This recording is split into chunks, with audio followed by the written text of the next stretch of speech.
Okay, we're recording. Is that recording too? I sure hope so. Yeah, it should be. Boom. I wonder if it... No, it doesn't tell me how much. Okay. That'd be cool if it did. Here we are. We're here. We're still here. We're still here. It's still hot. We're still sweating. If these episodes get released in... Chronological order. Yeah, consecutive order. Ooh, good word. There it is. Yeah. We are smoking the same cigar. It's been that much fun. No matter how much time has elapsed between the first episode that we just recorded in a long time and this episode in the release time, we're still smoking the same cigar and still drinking the same whiskey.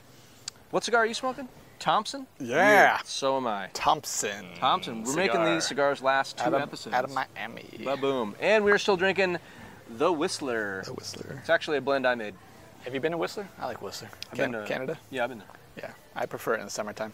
That's when I went. Yeah. It's During good. summer. I really enjoyed it. Yeah. I don't really... You know, I gotta be honest, I'm kind of tired of snow. Yeah. I'm done trying to make snow winter sports work. I just get injured and it's cold and... No, yeah, snowboarding with the family sucks. Yeah. Oh. Sucks. It does. Give me the beach anytime. You have to... I'll try surfing. The water's much There's softer than the shorts, mountain. towels, flip-flops, that's it. Yeah. And if you surf, I mean, you hit the water. And how bad it could... Well, if you're like big surfing, it hurts, but... I'm doing 2-foot waves. No. You go to Crystal Mountain here. You gotta put on all the snow gear. You gotta get on all the boots, and then you gotta teach the kids who are just whining their heads off that it's then I want to be on the iPad and just shut up. Yeah, and it's so wet. Half the time it's ice, so like your board doesn't cut in when you land. It's like landing on asphalt. Yeah, it hurts. It's not fun. No. Anyway. Okay. So we got our whiskey, we got our cigars, right? We got a topic too. Yeah. We'll see how long it goes. Maybe it'll be about 10 or 15 minutes. I don't know how much I have to say on this. I'm a little punchy, so it should work. So ready, 1, 2, 3, let's go. We are the Old Fashioned Dad Podcast, seeking to love dads and men through the person and work of Jesus Christ, while entering into tough conversations on marriage, mental health, sex, and parenting, all while sipping good whiskey. And we're back. The best episodes are when you're punchy. Yeah. Just Spike punch. Unhinged. Topic today. Here we go. Is it good? Is it healthy to have no constraints? On your sexual appetites and desires? Is this a trick question? I don't know. Answer it how you see fit. No. Or maybe yes. What? That's a lot of what's. What brought up that? What led me to this? Yes, thank you. What led me to Words were this escaping question, me. right? Yeah. Well, we don't spend a lot of time talking about sexuality on this show, but we do spend a lot of time talking about. I feel like we've done a couple episodes. Yeah, I mean it's kind of like adjacent, maybe. Yeah, but we do spend a lot of time talking about theology. We spend a lot of time talking about Christ and God. We do that, and we try to always relate all the topics back, there. But we kind of live in an age right now where, like anything really flies sexually. Why do you say that? Why do I say that? I'm just gonna pretend like. Oh, okay. Okay, right. All right. I got to state the obvious. Yeah. Gotcha.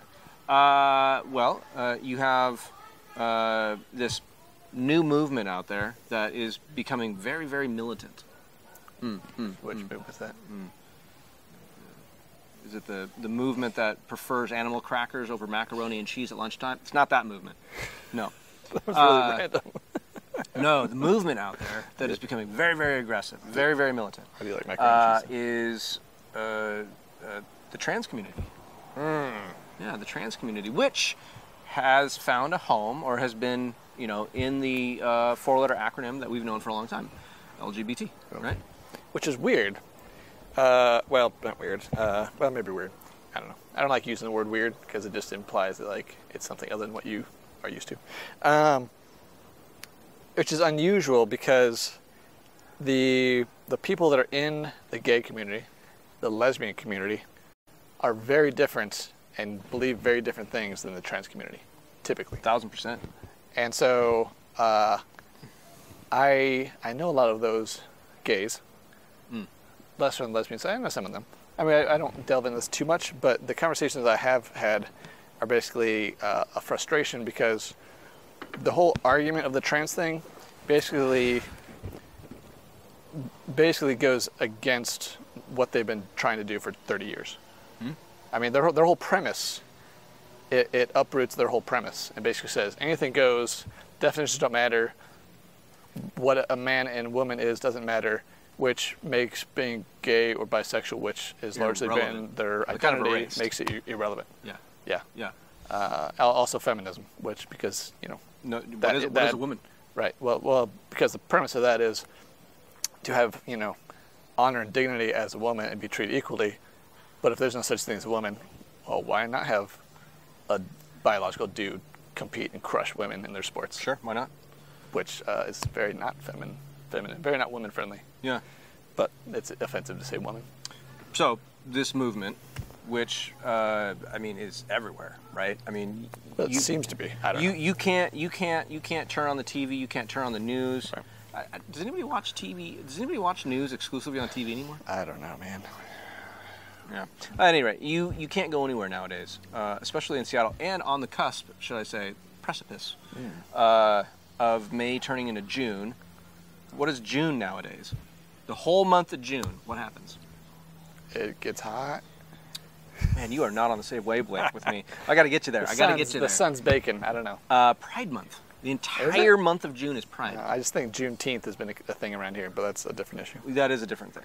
But around here, Seattle just explodes into rainbow flags. Even more gay than usual. Yeah. Which is pretty amazing. And then Seattle's already pretty gay. Very gay. Yeah. So. And if you're not gay, you're an ally. Yeah, you're an ally. And then if you don't even agree with the lifestyle, then you're Hitler. You might as well be clubbing seals, you know, and murdering baby puppies. seals. Yeah, baby seals. Baby seals.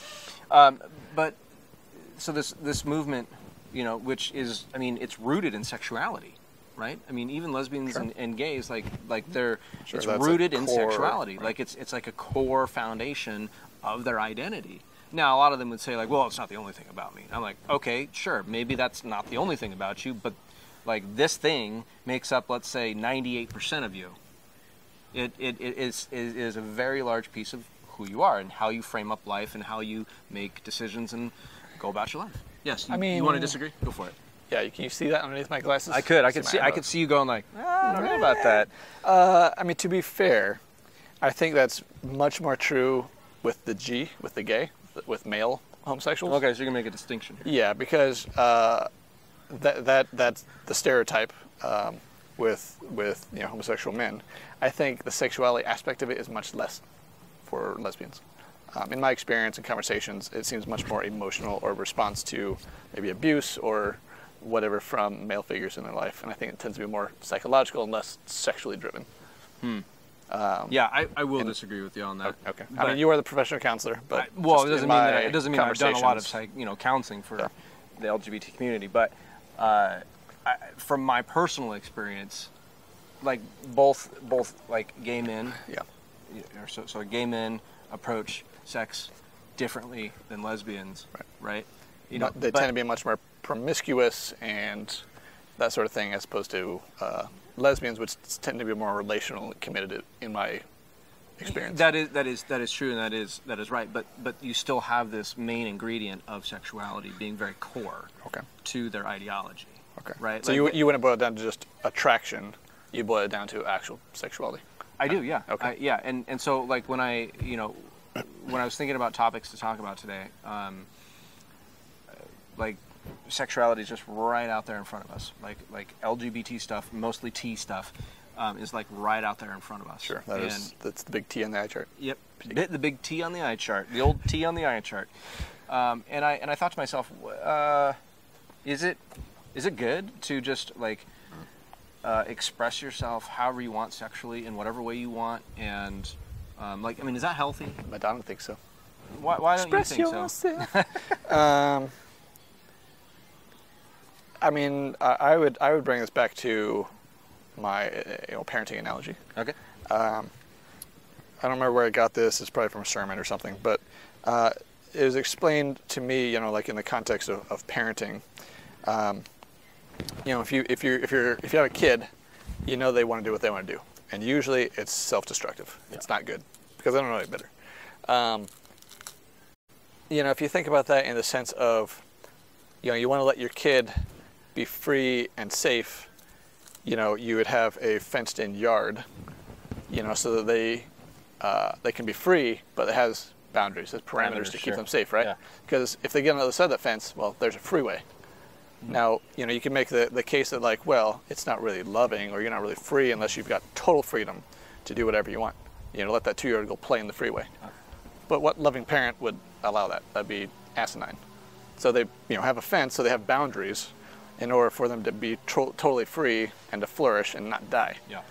And so that's kind of how I see, the rules and laws and guidelines, for sexuality and everything else that God lays out in Scripture. It's not to oppress us and control us. It's because He designed us a certain way, and He wants us to be free in Him to live the life He designed us to live. Right. And He designed us a certain way, and it wasn't to be totally unrestrained sexually, because I don't know anyone who's lived that life and hasn't met mass drama and destruction and train wrecks along their life. Yeah. You make a good point. About the child with fence and parameters and whatnot. That was a Driscoll. I remember that sermon. Which, when I think about is it healthy to have no constraints?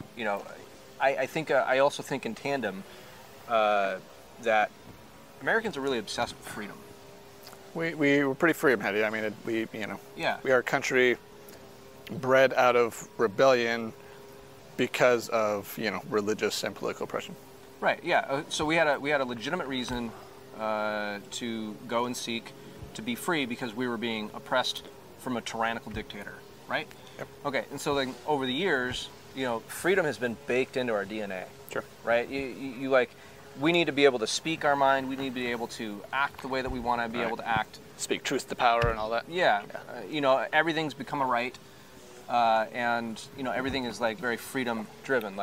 And even what's the common phrase? It's not in the Constitution, but I don't know. It's on the Statue of Liberty or something like that. Life, liberty, and the pursuit of happiness. Where's that? Is that it? No, that's the Constitution. Oh, okay. But initially, it wasn't going to be pursuit of happiness. It was going to be right to property. But I changed it. Okay. Side note. A right to own property. But so Americans are very much hell bent on life, liberty, and the pursuit of happiness. And happiness is, again, whatever you define it. Sure. Very arbitrary. Right. And so if you're listening to this episode now, go back and listen to the previous episode when we talked about can you keep religion out of politics? And we kind of touch on this idea about when you're godless, when you lack God or you don't believe in God, it leaves you to determine what is good and what is right and what is bad and what is evil. You become your own God. Right. Yeah. And so I think what's happened in this whole life, liberty, and pursuit of happiness obsession is that we determine what creates happiness for us. And our happiness is based off of what we think is good. So we've defined, what good is. Yep.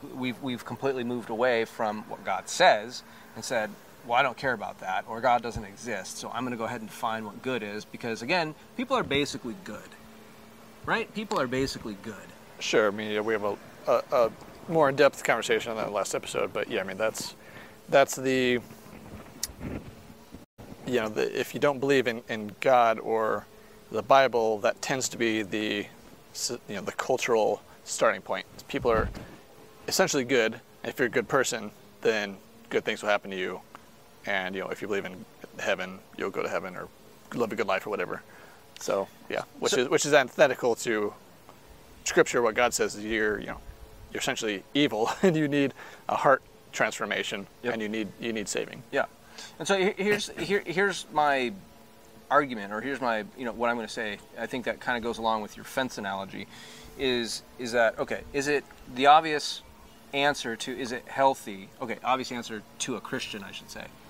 somebody who believes Sure. in the Bible literally and believes in Christ, Lord and Savior, is it healthy to have any, to have no constraints on your, sexual appetites and desire? I would say no. Right. It's not healthy. Okay.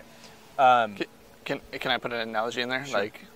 Like we say that because it seems pretty obvious to us. But like practically speaking, let's say you're married and you say, hey, to live my best life, we need to have no sexual constraints even though we're married. Open marriage. Sure. Everyone I know that's gone that route, not pretty, doesn't work out well. I've actually had the opportunity of counseling a number of couples that are in open marriages. Yeah. And they don't exist anymore. Yeah. So it's a recipe for disaster if you actually want to stay married. Yeah. Good example. So the more, and here's my point in bringing your fence illustration in is, okay, so the more that you pursue freedom, and the way that we interpret freedom is like you can do whatever you want, whenever you want, with whoever you want, right? Sure. The more enslaved you become. It's true. Right? Oh, that's good. Isn't that good? That's good. I hadn't thought about that angle. Yeah. So the more that you pursue doing whatever you want, you become a slave to your desires. Right. Your desires then dictate.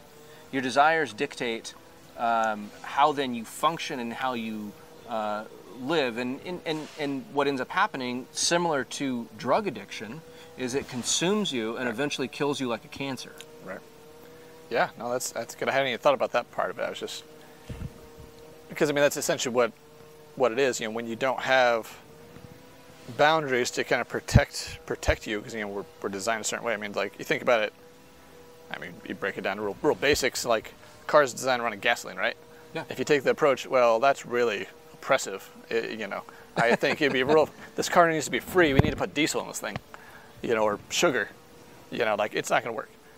Kind of a stupid analogy, but well, how about this one? It go along the same vein. You have a friend that says, you know what, I'm free to do whatever I want and you can't stop me. And I'm going to go jump off this 80-foot cliff tomorrow. No parachute, nothing. Yep. Well, you know what? That friend of yours is absolutely right. They are free to go do that. They've got all the freedom in the world to do that. But their freedom will end up killing them because they're not abiding by the natural law of physics. Right. And gravity soon takes over and, well, they realize the consequences of their choice. Right. Well, and I think that's a great distinction you make, kind of going back to the your quote freedom to do whatever leads to slavery, because you see that over and over and over again, where people who allow themselves to just live for lack of a better term, a debased life, where they're a hedonistic life, where they're pursuing all the worldly pleasures, they get to a place and they're like, is this it? Right. I've got it all, and I'm empty, and my life's a mess. Or maybe it's not a mess. Sometimes it works out great. There's not a lot of examples of that. Yeah, but just in the worldly sense of like they've got money, they've got friends, they've got a career. Usually it leads to to some major trauma in life. Because if you're living that way, you tend to live as a consumer, using people for your own desires, which doesn't it's not a good way to live. There's repercussions to that. There's some examples of people that have lived extreme lifestyles, willingly, like the Buddha, Siddhartha Gautama. Sure. He's famous for, finding enlightenment, right? But before finding enlightenment by sitting down under a Bodhi tree, he lived in extreme wealth, and had every single pleasure, whatever, Sure. and then, got to the pinnacle of that and was like, is this it? Right. And then decided to go live in abject poverty, and got to the end of himself there and was like, is this it? And then, according to Buddhists, found enlightenment, and then the Eightfold Path was, there you go. Sure. Which, is essentially seeking to get rid of desire. Which is weird because it's still a desire. Right, which is kind of ironic because you're essentially saying, the root of everything that's bad is because we desire. Right. So like the goal of enlightenment or nirvana is to just not desire anything. Right, and I think in some regards the Buddhists picked up on something that maybe a lot of modern day Americans will not consider, is like reining in desire. Sure. So that is at least on a moralistic level, what Buddhists look at Right. Okay, like they look at a desire as bad and evil. Now we don't approach as Christians desire like the Buddhists do. Like their whole goal is to blow out the flame of desire. We say, okay, you want to harness and rein in desire. Well, then you submit to Christ. Right. He'll give you like desires that are actually good for you, not desires that destroy you. Right. That gives you a new heart. Like the Buddhists are just trying to take the same old heart, the same old jacked up heart, and rein in the desires, which is really, really tough and almost impossible to do. But I do think that they did get one piece right. They're like, life should not be about being consumed by desire. Sure. But even in their ideology, their belief, they're still consumed with blowing out said desires, which is still a desire. Right, they're desires to end desire. Yeah. Yeah. So I mean, they still. Sure. Anyways, miss the whole. But coming back to this piece of like, well, okay, if you give in to absolutely every single desire, you actually become enslaved to that appetite. Sure. Yeah. I mean, you look at people that are, whether it's chemical addiction or sexual addiction or whatever, it's like they were pursuing, that peak experience of whatever their quote drug of choice was, their experience of choice. And the ironic thing is, like, part of what makes those things enjoyable, or even the things that God designed to be enjoyable, is that there's restraint to it. Mm-hmm. It's like going to an amusement park. It's fun if you go one time a year. You go every day of the year, give it a couple weeks, and it's gonna be like, this is boring. Right. Tim Keller he had some podcasts and a book on about explaining God. He does a much more eloquent job of explaining this, but he makes a point about, like, let's say you are in your 60s or 70s and you're having some health issues, and you go to the doctor and the doctor's doing his annual checkup on you or whatever, and the doctor says, hey, you're experiencing this and this health problems, and like, if you want to keep living, you need to probably cut out fast food. You need to stop the unhealthy living. You need to probably get better sleep. You probably need to go exercise. And so you're kind of left with two choices, right? I love how we're talking about like healthy and unhealthy living while we drink whiskey and smoke a cigar. Hey, it's in moderation. Hey, I'm free All to do things this in moderation, which we have an episode on. You should go look at it. Yeah, you should go look at it. I don't remember what we said, but I'm sure it was great. There you go. So the individual in this hypothetical has the choice to then, thank you so much. Cheers. Clink. It goes down smooth. I like the choice that I just exercised. I like how it's warm. It's sitting in the sun here. It's good. It's baking. Yeah. I also like how you said clink instead of just letting it clink. But that's cool. Clink. Double clink. Thank you. The choices before this individual are, well, I can go ahead and continue to exercise my freedom and do whatever I want, probably vastly shortening my life. Right. Or I could actually show some restraint. You said that really weird. Restraint. Okay. Restraint. And I can actually show some constraint. There you go. Okay, I see. Okay. And abide by what the doctor is saying, therefore, or thereby, like, actually having a freedom to live longer and a better quality of life. You actually end up having more freedoms when you actually exercise discipline. But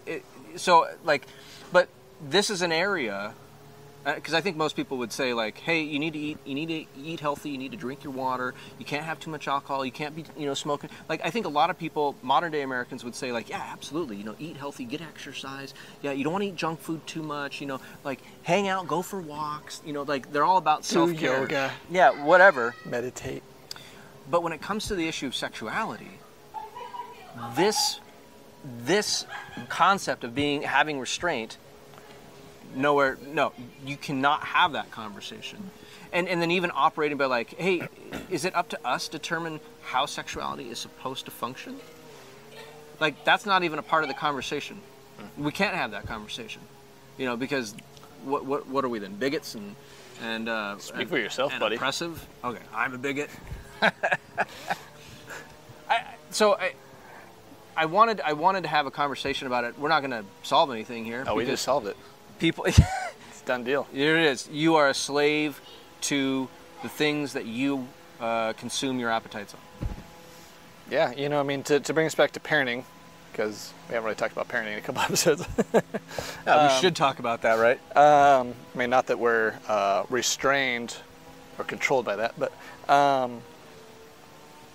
what was I going to say? Oh, so with my son, impulse control is a thing we're dealing with. Yeah. Have been dealing with for many years, and one of the analogies that really makes sense in that, is like, he'll come home from school, be upset, like, so and so did X, Y, and Z, and made me upset, and I'm like, so what you're telling me is that you're going to allow them to control you. You're going to let them control your how you feel and your emotions. I'm like, what if they said that thing that's not true, and you just said, I'm not going to let that bug me because it's not true. I know the truth. And you walked away.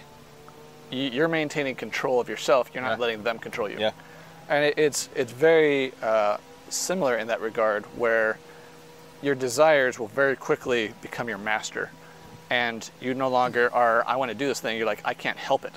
I have to do that thing. Yeah, I have to do that. And you see that with I mean, specifically as men, specifically when we're, younger and single, with masturbation and porn. Yep. I mean, like, how many young men do you know, even people get married, and like porn still dominates their life. Totally. and hurts their Totally. their sexuality and intimacy with their spouse. Yep.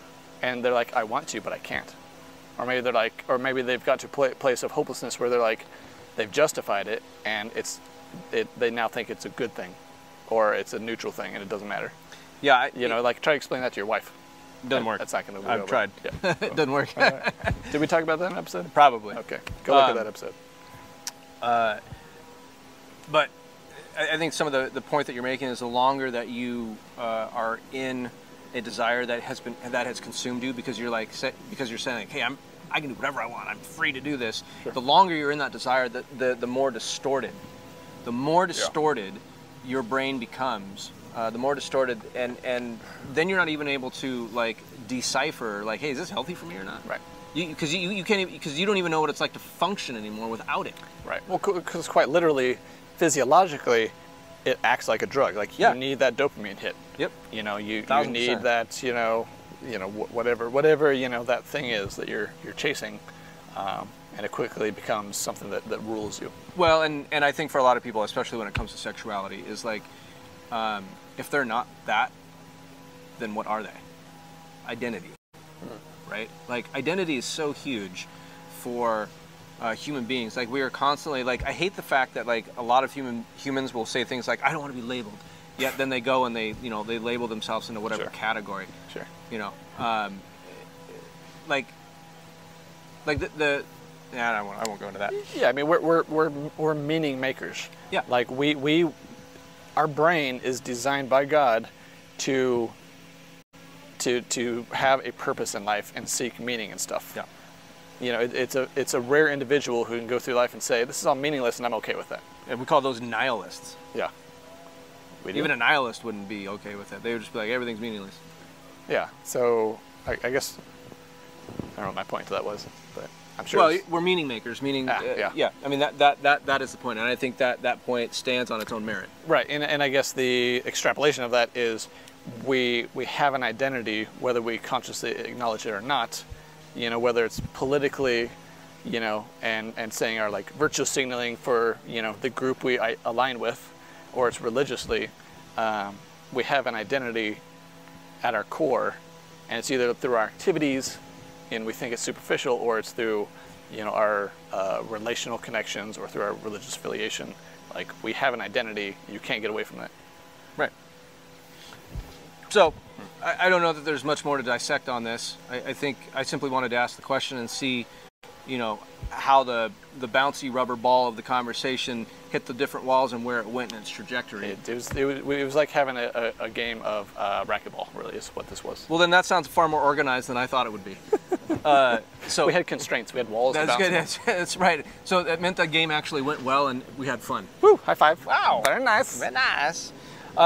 So we agree that constraints are good.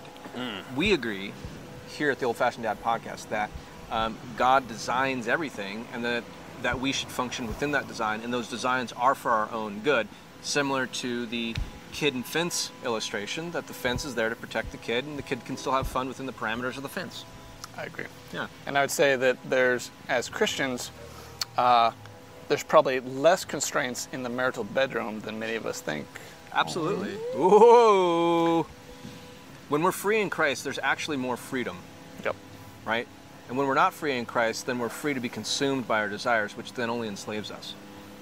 So, we'll just leave things there. What do you think? I think it's a good place to leave it. Okay, until next time, stay frosty, have a warm whiskey, and a good cigar with a buddy in the sun. You won't regret it. Peace. True statement.